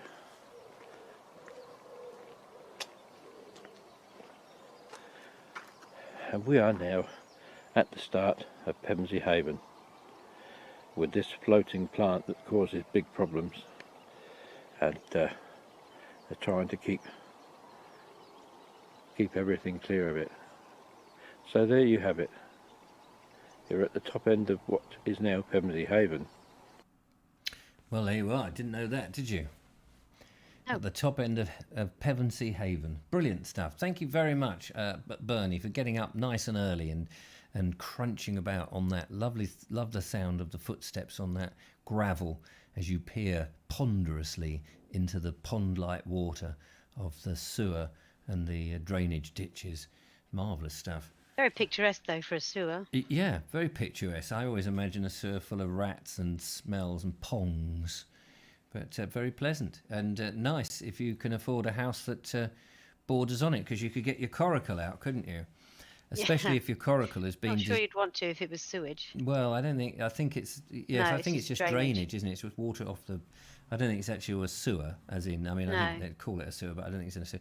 Anyway, especially if you've got a coracle, I was going to say, was designed by Charles Rennie Mackintosh, which Tool Podge Rog was enthralled with. And here he is. I just quickly had to have a look. This is some of his... Scottish architect and designer. Oh, there you go. And that's gorgeous. I love that. which one? This one with the balls? Yeah, the purpley diamonds, the roses. Of course The Art Deco roses. Here we go. He was doing Art Deco before it existed. So, Absolutely gorgeous, that. there's a video on YouTube. I don't know what all that is. There we are. Look at that. That's nice. Stained glass window. Is Tool Podge Rod saying that was what Sean James Cameron's doors are full of? Yeah. And there he is. There's the geezer himself. Not bothered by budgets. What, did he just spend lots of money or just do it? What does it say? His language of abstract botanical motifs is in full throw, with thistle forms on the fence and seed pods at the entrance becoming shoots and blossoming trees as they rise up through the building. Oh, this might describe this weird building. Objectionable cost, Scotland Street School. Oh, okay. Interesting. There we are. No idea. Shaw James Cameron had no idea. Nobody had. Glasgow School, apparently. That's not the school that had the fire or whatever? Oh no, that was a pub, wasn't it? There was one on New Year's Eve or something that caught fire, or an art. No, it was an art school or something that caught fire. I can't remember. And everyone was rushing to save things, mostly their lives, I think. Anyway, there we are. Sense. He designed furniture too. He seems to be an interesting character, doesn't he? I think he was a sporter of moustaches as well. Moustache. Yeah, he had according to the picture, he had quite a nice moustache on his face. See if I can get a picture of him here to show you. There we are. Look. Yeah, look at that. There's a moustache. Looks like he was waxing the ends as well. Yes, he would look good in black and white, I think. Anyway, that's it really. I think we come to the end of the show as well, which is a bit of a shame, but we've gone over time as is 10 our minutes want. over. But there we go. There was a fire at the museum, says Audrey Forbes. There we go. I knew I'd heard some bit of tit-tat on the news at some point in my life. Ladies and gentlemen, we've come to the end of another Vobes Show. Thank you so much for joining us this evening. It's been a bit laid back and a bit relaxed. I haven't been as mad as I would like to have been because I'm a bit tired, actually. Looking forward to the weekend. Yay. I don't know which Friday. Friday. So, Yay. yeah, there you go. Thank you so much. Thanks to Judith, who's been moderating. Thank you to Julia, who has been voberating. And thanks to all the lovely people who sent in their videos. Wilf Meyer and his Raccoon, Sean James Cameron on the Loop 16 in that very beautiful, old, very quiet little village that he went to. Bernie in the marsh next to the sewage. And Ernie with those herds of cows trampling all over the place. Bonnie for all those triffids that she showed us in colourful form. And to everybody else who came along. Oh, to the copious phone calls that we only had one phone call, wasn't it? And that was Sean, I think. Yeah. Did we have another? Somebody rang and then it never happened. Yeah, That's a shame. Yeah, especially now that you can hear the phone calls and actually I know. Nobody Typical. wants to ring. But there we are. Colonel Cragrate, he says, great show again. Thank you very much. That's Daniel Watkins says, thanks, Rich and Julia. See you all on Monday. It's my 90th birthday on Sunday. Is it really 90 years old? 90 years old. Who? Daniel Watkins. Happy birthday for Sunday. Absolutely. Happy birthday for Sunday. Hope you have a wonderful day. Absolutely, yeah. Wow. You must have, you see, somebody who's 90, that's 10 years from 100. Nan, his nan. Oh, not what? him. Oh. I hope your nan has a wonderful birthday. Oh, it's Nan's night. Oh, I beg your pardon, Daniel. I was going to say some nice things about you, but I'm not going to now. No, I was going to say somebody who's 90 has seen a lot of changes. A lot of changes in their life, you know. That's the sort of person. An awful lot. Yeah, an awful lot. A lot of awful changes, in fact. A lot of awful changes. Some good ones too, but a lot of some awful good ones. So there we go. Brilliant. A great show, says Linda Kane. Enjoy your Saturday, Richard. Chill a bit. I was chilling earlier today with that bloody wind. Night all. Take care. Great show, everybody. Mother Nature says, super start to the weekend. Thank you very much, everyone. You're all so kind. Sometimes I never feel that we've done enough jolliness, but there we are. It's not. We could have been more miserable. It's fine. Yeah, to try and be more miserable next time. Lord Jeffrey says, my dad is 93. He's seen a plane go forward, then go backwards. Yes. In the air? Probably. Joe's 90, apparently. Ha, ha, ha.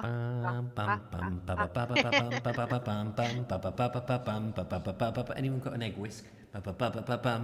They always used to sit him in an egg whisk. Didn't you remember? One of those old-fashioned egg whisks with the blades going round him. Somehow that was enough to transform him into a super agent with his special glasses and his suitcase and his strings.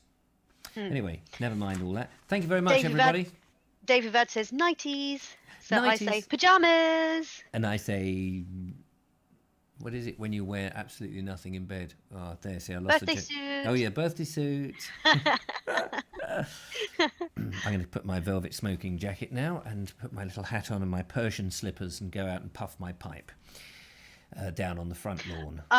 Harrier jump jet. Oh, Harrier makes jump sense. jet. Yes, Harrier jump. Does that go backwards then, a Harrier jump jet? You can go all sorts of ways, can't it? Oh, it's a bit like a helicopter. Oh, no, a helicopter can only go round in one way, can't it? It only goes in a circle to the left or something. because of the rotating blades. Flashing blade. I've That's not another heard one. that, but it might be true. It might not be true. All I know. Here's a nice little memory thing for you to think about at the weekend. If you ever get a free ride in a helicopter at one of these events, I remember hearing this story about a bloke and his daughter. And his daughter was like 3 or 4, and they went up in a helicopter and they had this fantastic ride. And they got out the helicopter, and as they were coming down the steps of the helicopter, the bloke was carrying his daughter, and he said, "Wasn't that fantastic? We had a lovely place." And he threw the girl up in the air and caught her like this. Unfortunately, the blade chopped her head off. Apparently, it's a true story. Horrible, horrible, horrible story. But I can tell you what, I've never been up in a helicopter for the fear of that. Been up in a microlight and been up in one of those parachuter lights, whatever they're called. Yeah, it's horrible. Yeah, I knew you were going to say. I knew you were going to say that story. Don't you? Anyway, there we are. That's it. Thank you so much, ladies and gentlemen. Very, very much nice to see you all. Had a lovely time with the lovely Julia and with all yourselves. Good night. Sleep well and enjoy yourself. And let's hope. Have a fabulous weekend, everybody. Let's hope the mayor isn't the bloke that's in I'm going to go London. scrub my brain out with soap and wire scourer. Get rid of that image from my head. Good. Until next time. Take care. Bye-bye.